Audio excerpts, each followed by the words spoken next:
Hi, I'm Jason, and I'm here with Heather of the Rental Housing Association. And upcoming here in July 28th, I believe, That's correct, yeah. of 2019, there are a whole host of changes to the Landlord-Tenant Law Acts that are statewide for Washington.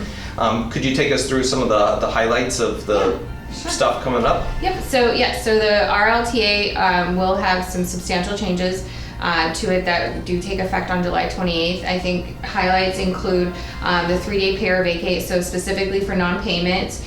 So this is the only real notice period changing other than the rent increase, when the notice period for non-payment is moving from 3 days to 14 days. So you'll have to give a tenant 14 days notice for non-payment before you can issue your Before we can begin the eviction process. Before you can evict, yes, sorry. I'm thinking of a specific, the legal forum, and anyway. Yes, it's before you can begin an eviction process. In addition to that, as a part of that same bill, there is an option for judicial discretion that a judge can provide a tenant even if for non-payment, a landlord can prove that the tenant did not comply and did not pay their rent.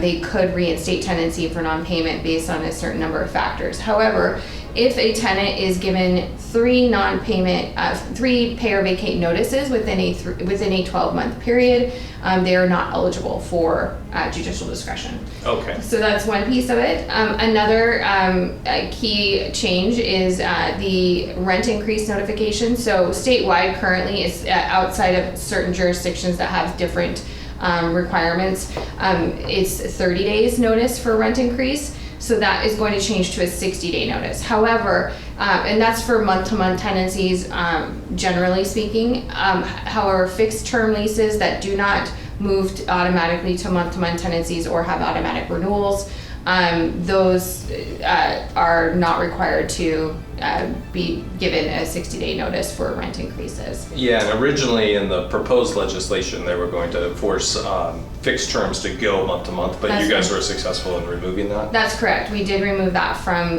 the bills that had that in that this go around. So. Okay, and so judicial discretion is basically if we go to an eviction court now, the judge has the ability to have more leeway on that eviction than they did before? Yes. Essentially, it's.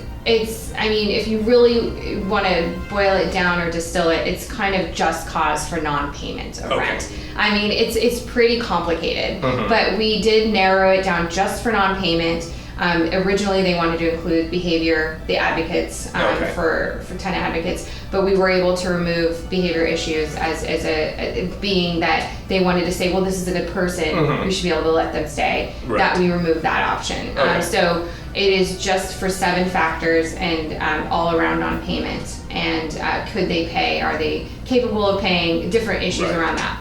But like I said, there is one way around that is if they are given 3 pay or vacates within a 12-month period, they are not eligible for that option. Okay, good to know.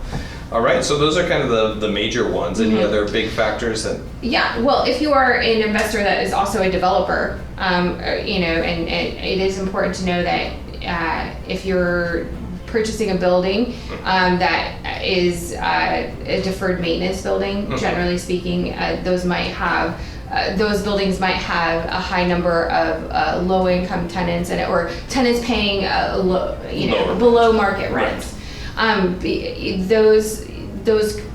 That might trigger 120 days notice. So any actually. And that's a notice to vacate. That's a notice, 100 days notice to vacate. Yes. If you want to vacate. Is there a unit number associated with that? No, but what triggers it is a permit. Okay. So if you're pulling a permit, and this could be a single family dwelling. Okay. That was my next question. So if you're pulling a permit and you have a tenant that is in the dwelling, then you do need to make sure that you're giving them 120 days notice. Okay. Excellent. And you cannot re-rent that unit if you are pulling that permit within 90 days. Okay, so you can't do it to renovate it to bring higher rents out of it. You can do it to sell it to somebody else. I mean, yes. Essentially, what they're trying to do is prevent that from being turned around into.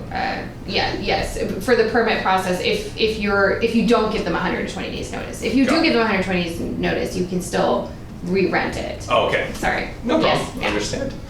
Okay, well, I know that these are really complicated, so if you guys have any questions about the changes of the laws that are coming up, you can contact Heather, the Rental Housing Association, or I'd be able to help you out with any questions that you have property management related.